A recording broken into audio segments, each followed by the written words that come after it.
예, 안녕하세요. 예, 안녕하세요. 오늘은 바로 피라미드, 바로 3대 피라미드에 대해서 좀 설명을 드리도록 하겠습니다. 오늘 이집트 여섯 번째 시간이죠. 다섯 번째인가요? 예, 예. 피라미드 하면은 이야기거리도 가장 많고요. 예, 참 수수께끼죠. 어떻게 만들어졌는지 자체가. 그렇기 때문에 오늘 좀 시간이 좀 많이 할애해야 되지 않을까 그렇게 생각합니다. 이집트 여행한 사람이라면 누구나 한 번쯤 뭐 아니죠. 아마 꼭 이집트 가본 사람들 중에서 피라미드를 안 본 사람은 없을 정도로, 아니면 카이로에 잠깐 왔다가 피라미드만 볼 수 있고 그렇게 가시는 분도 꽤 되더라고요. 그만큼 이집트 하면 피라미드고, 전 세계에서 예, 뭐 고대 불가사리 건축물 하면 이집트의 피라미드만 지금 현재 남겨져 있기 때문에 꼭 보고 가야 될, 그리고 죽기 전에 꼭 한 번 정도 봐야 될, 그럼 1순위라고 뽑는다면 피라미드가 아닐까, 저희가 또 그렇게 생각을 해볼 수가 있습니다. 3대 피라미드는 수도 카이로에서 약 남서쪽으로 13km 아주 가까운 곳에 있습니다. 수도 카이로에서 우리가 기자 지역이라고 얘기를 하고 가까운 곳에 있죠. 피라미드를 보면 저도 솔직하게 가이드 하기 전에 처음에 이제 피라미드를 다 봤는데, 그렇게 제가 뭐 이전에 어렸을 때부터 동경하고 항상 뉴스나 신문지상 아니면 책, 영화에서 봤던 피라미드하고 직접 제가 가서 본 피라미드하고는 좀 차이가 좀 컸어요.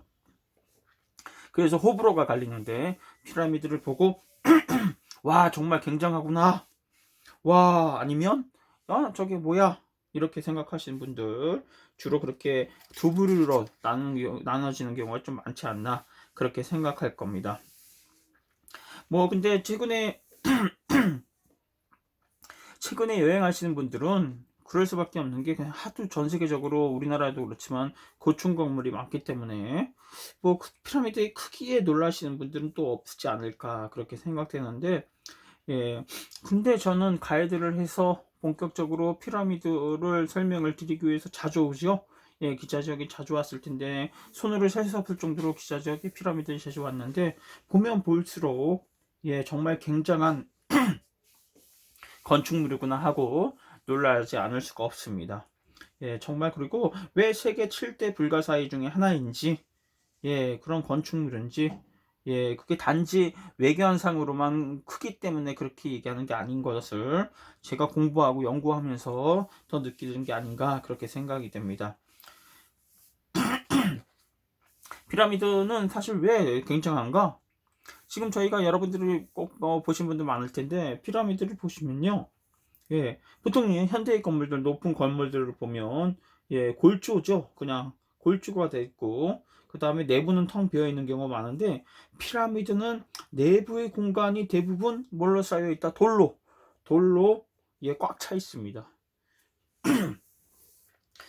그만큼 바닥에서부터 맨 꼭대기까지 빽빽하게 돌이 쌓여서 만들어진 것이다, 이렇게 생각을 하시면 되는데, 제일 큰 피라미드 쿠푸의 피라미드라고 알려져 있는 것만 봐도 석재의 양은 대략 600만 톤에 달한다고 추측을 할 겁니다. 600만 톤이면 정말 현대 기술로도 정말 쌓기가 정말 힘든, 오래 걸리는 일이 아닌가 우리가 생각할 수 있겠고요. 그래서 유명한 유수의 건설회사 설계팀에 이거를 의뢰를 해봤더니, 아무리 빨리 공사를 한다고 해도, 최신 기술을 써서 공사를 한다고 해도 약 5년의 시간과 비용도 어마어마하게 천문학적인 비용이 든다, 이렇게 얘기를 합니다. 뭐 저층 부분은 주로 경사로를 만들어 크레인을 석재로 놓는 방법이 있고, 뭐 그럭저럭 되겠는데, 높이가 80m부터 넘으면 그것도 곤란해지고, 그래서 엘리베이터를 설치를 해서 크레인째 올려야 한다고 하고요. 그 다음에 정상 부분은 이마저도 불가해서 헬리콥터를 이용해서 석재로 내려놓는 방법을 택해야 되지 않을까. 현대 기술로 구사할 죄송합니다. 현대 기술을 구사할 때도 이렇게 어려운 일인데, 난해한 일인데, 뭐 기원전 2000년도 훨씬 넘었죠. 예, 그러니까 거의 지금으로부터 약 5000년 가까이 되는 4800년 정도 가까이 되는 이를 도대체 어떻게 옛날에 했었을까? 정말로 불가사의한 일이다 라고 얘기할 수밖에 없겠습니다. 근데 사실 피라미드에 대한 기록들이 그렇게 많지가 않습니다. 예, 거의 없다시피 하는데, 거의 뭐 저희가 첫 번째 기록이라고 하면 그리스의 역사학자 헤로도토스인데, 헤로도토스가 저술한 역사서에 나옵니다. 예, 나오는데 거기에 보면 3대 피라미드의 이름을 예, 케옵스, 케프렌, 미케리누스라고 써놨어요. 근데 이건 사실 그리스적인 이름이고요. 케옵스는 뭐 쿠프, 카프라, 멘카우라라고 읽으면 되지 않나 그렇게 알고 계시면 되겠고, 뭐 헤로도토스가 그 역사서를 쓸 때, 그리스 시절의 역사서 5세기 때죠. 5세기 때 역사 쓸 때 대부분 이집트의 신관들한테 들은 이야기라고 해서 썼는데, 어떻게 써 있는지 한번 제가 좀 발췌를 했습니다. 한번 말씀드리면, 피라미드를 만들면서 쿠푸는 이집트 전 국민을 노예처럼 혹사했으며 10만 명이나 되는 사람들이 3개월씩 교대로 공사에 종사해서 완성까지는 약 20년의 세월이 걸렸다. 쿠푸는 극악무도한 왕으로 건설 자금을 조달하기 위해 자신의 딸을 창녀로 일하게 하고, 돌을 쌓아 올리는 쌓는 데는 목재로 만든 기준 장치를 사용했다. 쿠푸는 50년간 지휘했는데 그의 사후 동생 카프라가 왕위를 이었고, 그 역시 피라미드를 건축했다. 그러나 크기는 쿠푸의 피라미드만큼 크지 않았다. 카프라 다음엔 케프린, 그러니까 멘카우라죠. 멘카우르 다음엔 카프린 다음엔 카프라 다음엔 그의 아들 멘카우라가 왕위에 올랐다. 이 멘카우라는 카프라하고는 달리 공명정대한 정치를 했고, 국민을 피라미드 건설의 중노동으로부터 해방시켰다. 이 때문에 멘카우라는 피라미드는 아버지의 것보다 훨씬 규모가 작아졌다. 이렇게 5세기경 헤로도토스 그리스의 역사학자가 이집트를 방문해서 쓴 내용입니다. 그런데 사실 뭐 희한하게도, 근데 헤로도토스가 이집트를 방문해서 썼을 때 희한하게도 스핑크스에 대한 내용은 전혀 없습니다. 그래서 제가 어제 말씀드렸죠. 아마 헤로도토스가 여행하실 때는 스핑크스는 모래에 묻혀 있지 않았을까, 그렇게 저희가 추측해 볼 수 있겠고요. 사실 예전에는 이 헤로도토스가 얘기하는 것을 대부분의 학자들이 좀 믿었습니다. 그런데 1822년 뭡니까?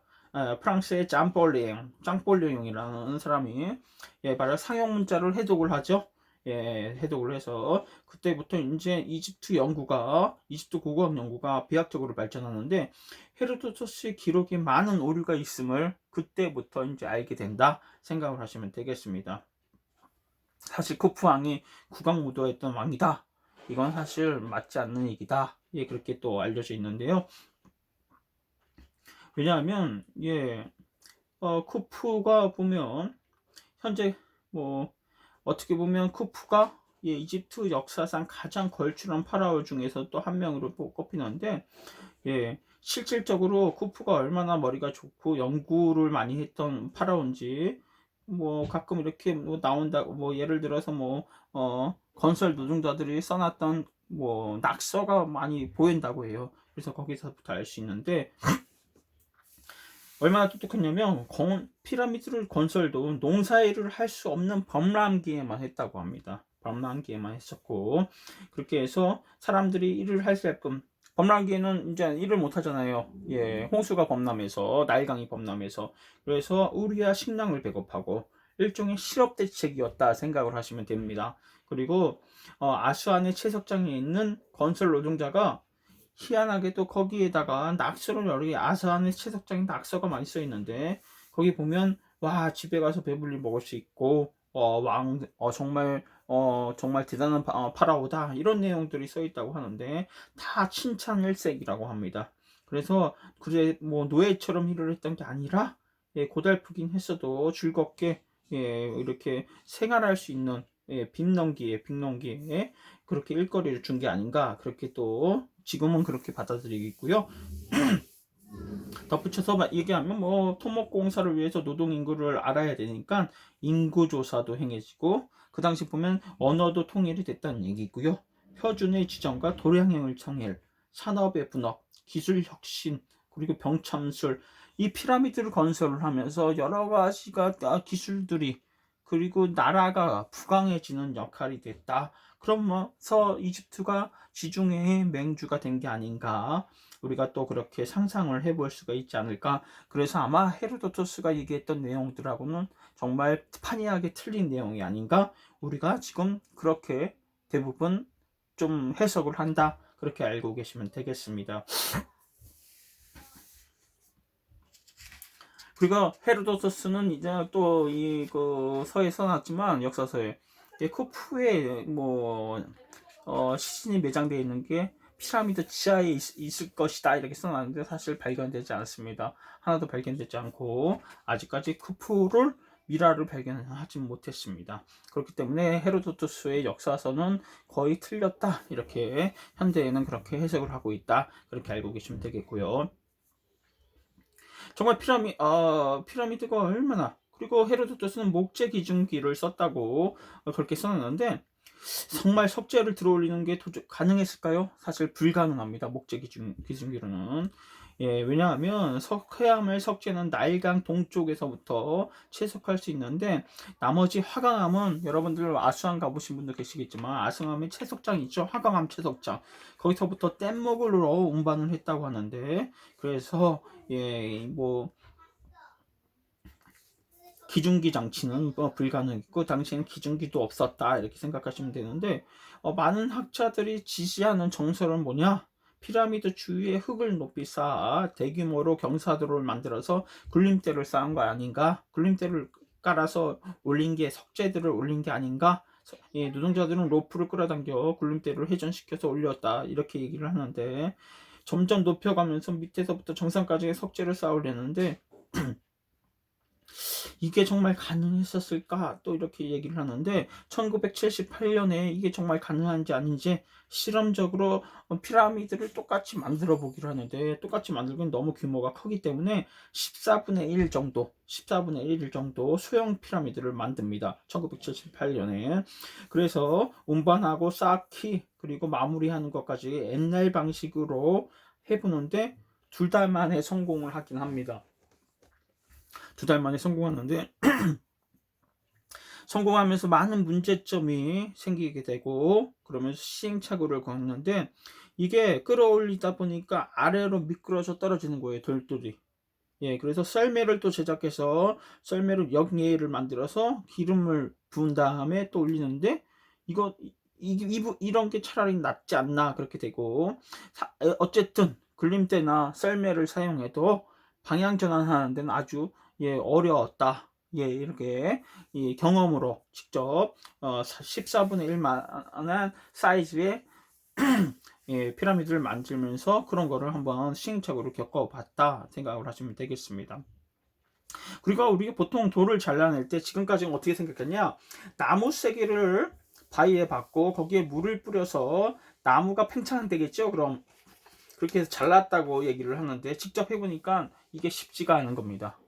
그래서 이게 정말 가능했나, 이것도 지금 미스터리고요. 그런데 사실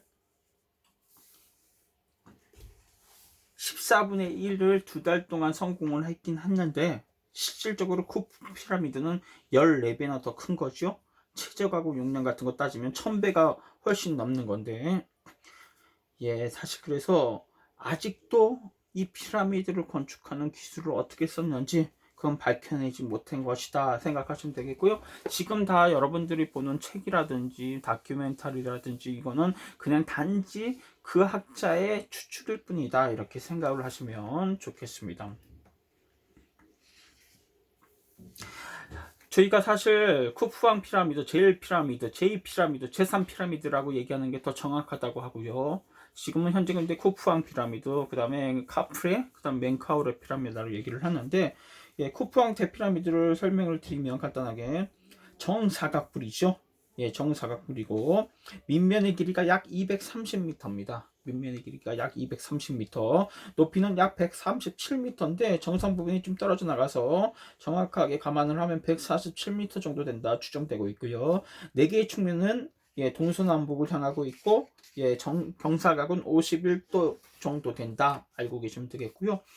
예, 1859년에 영국의 존 테일러라는 사람이 예, 책을 하나 만들어요. 피라미드를 연구를 해서 하는데, 피라미드의 주변 길이 합을 높이로 두 배로 나누면 3.144가 나온다는데, 이건 바로 3.14 아시죠? 예, 우리 중고등학교 때 배웠던 원주율. 예, 그래서 아무래도 이집트 구대 건축술은 정말 높은 수학적 지식을 갖고 있지 않았을까, 그렇게 생각할 수밖에 없는, 예, 정말 수학 수준의, 이집트의 수학 수준이라는 거는 지금으로서는 상상도 할 수 없는 수준에 올라 있었던 게 아닌가 우리가 또 생각할 수 있는데, 정말 이 사람들이 원주율을 알았을까 아니면 몰랐을까, 이것도 또 하나 미스테리한 일이다 이렇게 생각을 하시면 되겠습니다. 뭐야, 그 당시 원주율을 알았다면 수학의 모든 거를 거의 꿰차고 있었다 이렇게 생각을 했을 정도로 정말 대단한 일이 아닌가, 우리가 또 한번 생각을 해볼 수 있겠죠. 대피라미드 내부 들어가 보신 분 계시고 뭐 안 들어가 보신 분 계신데, 예, 사실 입구는 약 9m 높이에 있죠. 예, 원래는 9세기의 그 아바스 왕조의 칼리프였던 알마마문이라는 사람이 친히 피라미드의 내부를 좀 탐사하기 위해서 억지로 만든 문이에요. 지금이 들어가는 문들은. 예, 그리고 원래의 문은 잠겨 있는데, 들어가시면 뭐 왕의 방, 제가 설명드렸었습니다. 옛날에도 가이드 하면서 왕의 방, 대기실, 아니면 여왕의 방, 뭐 이런 방이 있는데, 실질적으로 우리가 얘기하는 이런 거는 사실 우리가 좀 알기 쉽게 설명을 드리는 거고, 피라미드가 사실 여러 방이 있지만 그게 어떤 방이었는지는 어떤 누구도 지금 현재 알고 있지 못합니다. 그래서 후세에 우리 연구했던 많은 고고학자들이 그냥 쉽게 하나의 부른 명칭이다 이렇게 생각을 하시면 되겠고, 왕의 방이니 여왕의 방이니 명칭은 다 편의적인 거지, 저렇게 써 있었던 일은 어디서 발견된 적인 단 한 번도 없다, 그것도 알고 계시면 되겠고요. 왕의 방 들어가 보신 분도 알겠지만 아무것도 없습니다. 뭐 하나 있다? 석간묘 하나 있고, 예, 내부의 길이가 뭐 10m 정도 되고 폭은 5m, 높이는 5.8m 정도 된다 이렇게 되면 되는데, 왕의 방에 들어가시면 왕의 방 위에 제가 옛날에 뭐 설명드린 적도 있는데, 예, 중랑 경강을 위한 방이라고 있어요. 예, 그래서 이거를 1765년에 예, 데이비슨이라는 사람이 우연치 않게 구멍을 뚫어서 그 왕의 방 위에 공간이 있는 것을 발견을 하는데, 예, 이게 사실 지금 이것도 중랑 경감을 위한 방이라고 얘기를 하는데, 이것 또한 불가사입니다. 왜? 정확하게 알 수 없어요. 이 방이 어떤 식으로 해서 만들어졌는지, 왕이방 위에. 그래서 지금은 들어가 볼 수도 없지만, 그래서 모든 게, 피라미드에 대한 모든 게 불가사리한 일이다 이렇게 생각하는데, 중요한데 이 방에 들어갔었을 때는 그 당시에 쿠프의 제2기간이 좀 써 있었답니다. 예, 그래서 그 제17년이라는 글자 낙서 같은 게 좀 써 있어서, 그래서 정말 이거는 쿠프의 피라미드가 맞구나. 그래서 학자들이 요새는 그렇게 생각하는 많은 이유 중에 하나다 이렇게 또 알려져 있고요. 그래서 정말 수수께끼죠. 예, 사실 실질적으로 꽤 많은 방들이 많고, 아직까지도 대피라미드 내부를 정확하게 알지는 못합니다. 근데 1986년에 프랑스 사람들이 드릴로 한번 뚫어봅니다. 그러다가 모래가 막 나오는데, 그때 이집트 정부에서 난리가 나죠. 문화부에서. 그래서 다시 프랑스 사람들을 더 이상 조사하지 않게 하고 그걸 일본으로 넘기는데, 일본은 기술력이 좀 뛰어났죠. 그 당시만 해도. 그래서 일본이 기술력으로 레이더를 가지고 조사를 하다가 바로 뭘 발견하냐, 태양선을 1987년에 태양선, 제2태양선이라는데, 또 다른 태양선을 바로 이 대피라미드 주변에서 발견을 합니다. 예, 뭐 일단 그렇게 하고, 지금 이제 대피라미드 뒤에, 쿠프왕 피라미드 뒤에 보면 태양성 박물관이 있죠. 그 태양성 박물관에 있는 태양선도 일본 사람들이 기술력으로 그렇게 복원한 것이다, 이렇게 알고 계시면 되겠습니다. 나중에 다시 태양선에 대한 설명을 드리겠고요. 두 번째 크기의 피라미드는 우리가 카프레 피라미드라고 얘기합니다. 카프레. 그런데 실질적으로 쿠프왕의 피라미드가 왜 쿠프왕의 피라미드라는 뭐 정확한 뭐 유물이나 부장품이라든지 아니면 뭐 뭡니까 미라라든지 그게 나온 게 없어요. 마찬가지로 카프라 피라미드도 결정적인 증거가 나온 게 하나도 없습니다. 그런데 카프레도 마찬가지고 멘카우르 피라미드도 마찬가지고요. 그래서 실질적으로는 제1 피라미드, 제2 피라미드, 제3 피라미드라고 얘기하는 게 더 좋을 수가 있는데, 엄격하게 말해서 그렇게 하는 게 더 좋을 수 있지만, 그래도 이렇게 사람들이 너무 희한하잖아요. 그래서 어느 정도의 뭐 그래도 팩트가 조금 나온 게 몇 가지 있어서, 객관적인 사실이 있어서 예, 그렇게 얘기를 하는 거다 생각하시면 되는데, 카프레 피라미드는 예, 밑변의 길이가 214m고요. 높이가 143m. 예, 그리고 경사각이 53도인데, 보면 거의 대피라미드하고 크기가 거의 비슷합니다. 크기가 거의 비슷하다, 이렇게 생각을 하시면 되겠고, 입구는 마찬가지로 북쪽에 있고요. 예, 근데 희한하게 예, 있긴 했는데 예, 현실은 지하에 있다, 또 그렇게 알고 아니 현실은 좀 바로 아래 지하에 있다, 이렇게 생각을 하시면 되겠고, 제 피라미드를 처음으로 들어온 사람은, 성공한 사람은 이탈리아의 탐험가 벨존이라고 알고 있고요. 그런데 벨존이가 들어갈 때 보니까 이미 아랍어 낙서가 써 있다고 합니다. 그리고 안에는 아무것도 없었고, 예, 그렇기 때문에 벨존이가 제일 먼저 들어간 건 아니고, 예, 그렇게 생각할 수가 있습니다. 지금 마찬가지로 카프레 피라미드도 예, 많은 방들이 발견되진, 몇몇의 방들이 발견됐고요. 통로도 발견되겠는데, 아직까지 정밀하게 예, 다 아직도 연구할 부분, 탐색할 부분이 많이 남아있는 부분이다. 그런데 이 카프레 피라미드가 중요한 건 외장석이 좀 남아있죠. 상부하고 하부에 외장석이 남아있는데, 태양이 비치면 외장석이 사실 피라미드 전체를 하얗게 덮였다고 해요. 그래서 태양이 비치면 햇살이 찬란하게 빛나고 그랬을 텐데, 외장석은 사실 정밀하게 가공해서 붙인 거예요. 지금 보면 타일이라고 생각하시면 타일, 매끈매끈하게 표면을. 그리고 그리고 아래에는 석회암을 발랐고요, 위에는 하강암을 발라서 내구성을 좋게 했었다 생각을 하시면 되겠습니다. 그래서 정말 단지 돌을 쌓아 올린 게 뿐만 아니라 예, 표면까지 외장석을 이렇게 덮였을 정도니까 그 형이 정말 얼마나 좋은 건축 기술을 갖고 있었는지 정말 더 번뜩인 일이 아닌가, 우리가 또 한번 생각할 수 있겠고요. 왜 그 피라미드 중에서 제일 작을까요? 제 3대 3 피라미드, 멘카우르 피라미드는 왜 작을까요?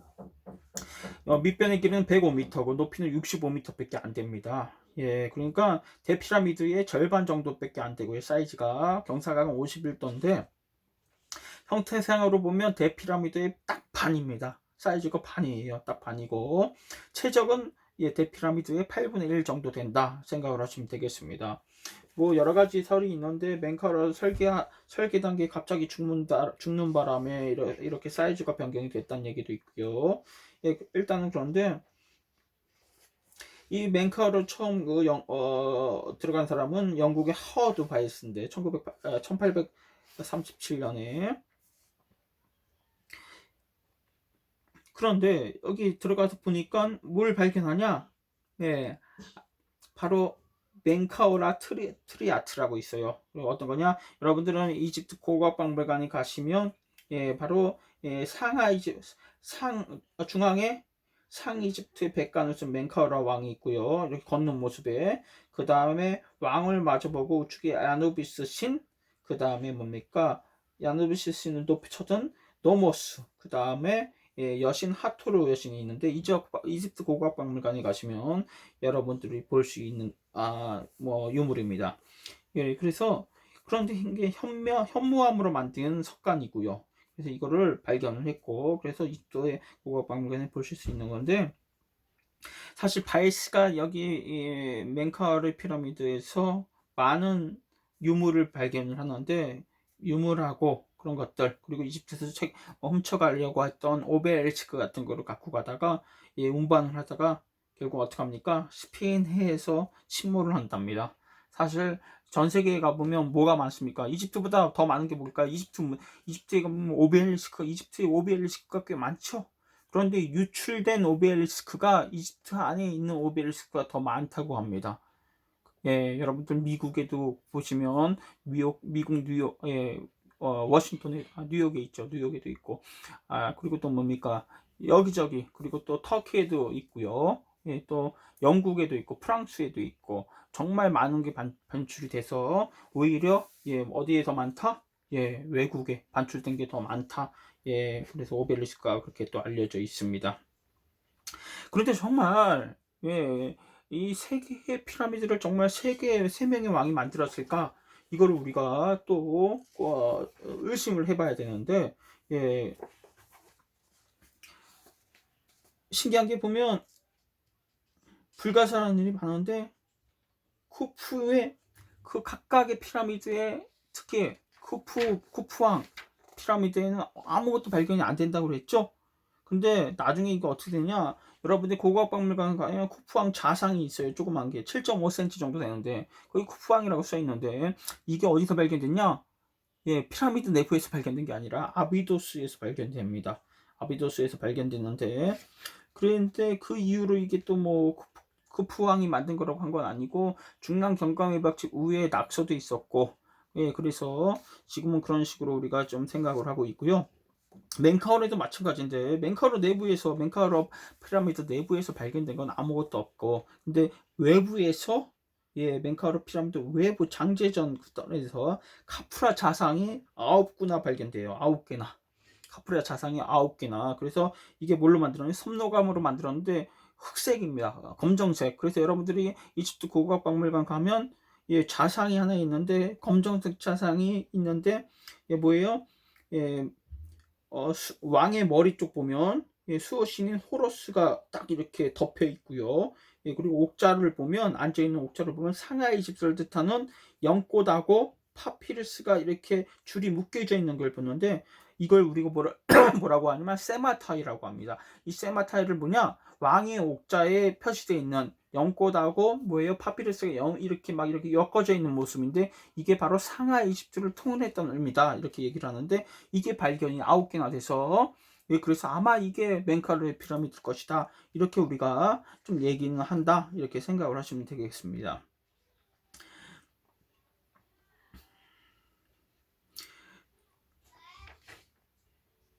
사실 정확하게 그렇기 때문에, 정확하게 피라미드 내부에서 발견된 미라라든지 아니면 부장품이라든지 그런 게 딱 우리 앞에 보이지 않기 때문에 우리가 그냥 지금 현재 의심을 한번 해볼 수 있는 거고, 그리고 왜냐하면 이게 미스테리죠. 어떻게 만들어졌다는 설계도라든지 어떻게 해서 완성됐다는 어떤 아무런 내용도 없습니다, 아직까지. 그래서 지금 말씀드리는 거는 다 추측이다 생각을 하거나, 아니면 그 주변에서 발견된 것들을 이용해서 역으로 좀 뭐랄까 추측을 해서 얘기를 하는 거다, 말씀을 드리는 거다 생각을 하면 되겠습니다.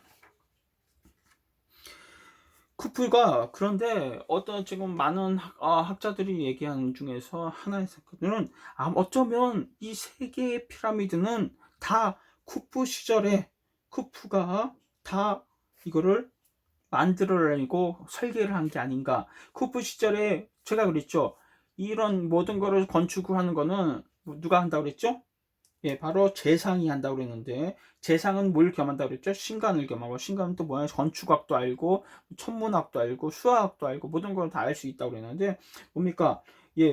조세로 파라오 때는 이모텝이라고 있는데, 이 쿠프왕 파라오 때는 이 누구냐? 그 재상의 이름이 헤몬이라고 하면 헤몬. 근데 헤몬이라고 이름은 있는데 그에 대한 뭐 내용들은 저희가 알 수가 없어요. 거기 남겨져 있는 건 없는데, 그런데 이 헤몬이 있었는데, 이 인물이 아마 세계의 피라미드를 다 설계를 한 게 아닌가, 쿠프왕과 함께. 그래서 아마 건축 도중에 쿠프왕이 죽고, 그 다음에 사실 쿠프왕 다음에 쿠프왕의 아들은 진짜 아들은 누구냐? 제데프라였습니다.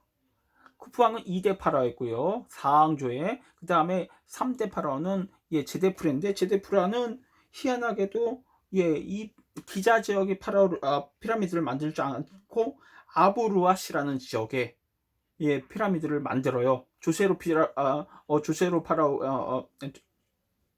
피라미드를 만들어요. 조세로가 아니고 스네프루가 할아버지인데,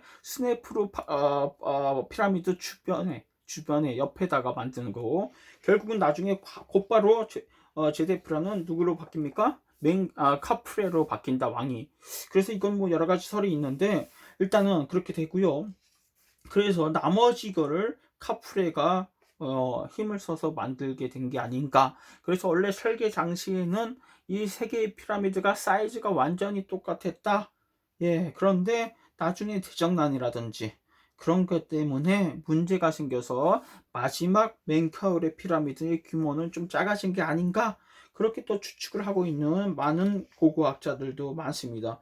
왜냐하면 지도상으로 보거나 실제로 측량을 해보면 세 개의 피라미드가 이 각도라든지 그런 게 완전히 다 일치를 한다고 해요. 그래서 보면 세 개의 피라미드하고 놔두면 이게 삼각형 모양으로 일치를 해서 아마 이 지역에다가 뭘 만들어요? 아마 내세 도시를 쿠프왕이 아마 내세 도시를 바로 해문 제상한테 시켜서 만들려고 했던 지역이 아닌가. 그렇게 또 추측을 하는 사람들도 있습니다. 근데 아직까지 쿠프왕의 무덤은 발견되지 않습니다. 쿠프왕의 무덤은 발견되지 않았는데 어디 있는지 우리가 단정 지을 수도 없고요. 그래서 계속해서 많이 연구하고 고고학적으로 찾고 있는데 찾기가 참 힘든데, 신기한 게 뭐냐, 여러분들 가보시면 쿠프왕 피라미드 주변에 또 뭐예요, 조그만 피라미드가 있습니다. 세 개가. 그래서 뭐 제가 저 가이드 할 때 설명드리면 뭐 와이프 그리고 어머니 피라미드다 이렇게 얘기를 하는데, 실질적으로 그런 증거 단서는 단 한 군데도 없어요. 그래서 이게 어머니하고 와이프의 피라미드인지 정확하게 나와 있는 근거가 전혀 없는데, 그렇게 말씀드리는데, 이게 왜, 그리고 쿠프왕 피라미드 주변에 서쪽에 보면 마스타바가 어마어마하게 많습니다. 마스타바도. 그래서 이게 재상들의 마스타바가 아닐까 이렇게 설명을 드리는데, 그것도 정확한 팩트가 아닙니다. 그래서 도대체 왜 이렇게 주변에 피라미드하고 조그만 피라미드하고 마스터를 만들었을까? 어쩌면 왜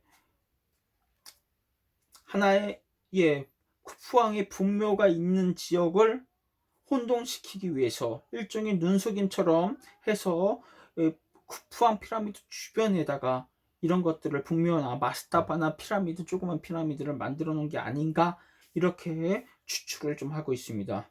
그래서 근데 아직까지 뭐 학설 우리 뭐 꽤 많지요, 나눠지는데 정말 어떤 게 정말 지금의 일단 뭐 학자들은 대부분 아마 쿠프왕의 본면은 대피라미드다 이렇게 얘기를 하는데, 그렇지 않게 생각하는 학자들도 꽤 많다 이렇게 알려져 있고요. 우리가 더 연구를 해봐야 되는 부분이 아닌가 생각을 합니다. 사실 피라미드는 뭐 규모면도 그렇지만 아직까지도 쓰임새, 그리고 어떻게 만들어졌는지, 그리고 어떻게 해서 남겨져 있는지, 그런 거 다 하나부터 10가지 100가지가 다 미스터리에 쌓여 있습니다. 그래서 여러분들이 사실 겉모습만 보면 높은 건물이다 생각할 수가 있는데, 그렇게 생각하지 마시고, 어떻게 그 당시 5000년 전이죠, 4800년 전에 도대체 어떤 기술을 저렇게 정확하게 한치의 오차도 없이 저렇게 만들었을까, 한번 생각을 해보시면 좋겠고요. 중요한 거는 제가 아시는 분이, 저희 매형이 이제 건축학자죠. 건축학자라서 토목학자인데 물어봤더니 사실 많은 사람들이 오해하는데 뭐라고 해요? 모래가 사실 많은 물을 이용해서 물을 계속 뿌려주고 하면 일반적인 그 다른 지역보다 더 튼튼한 지역이 될 수 있까, 그렇게 얘기를 하는데, 지금 뭐 예를 들어서 대형 건축물은요 한 200년 되면 예, 5cm, 10cm, 20cm 이렇게 좀 내려간다, 침하한다고 하는데, 예, 4,800년이나 된, 예, 쿠푸왕 피라미드, 이 세 개의 피라미드는 몇 cm나 침하했을까요? 2cm밖에 침하를 안 했다고 합니다. 건물이. 대단한 기술력이었겠죠.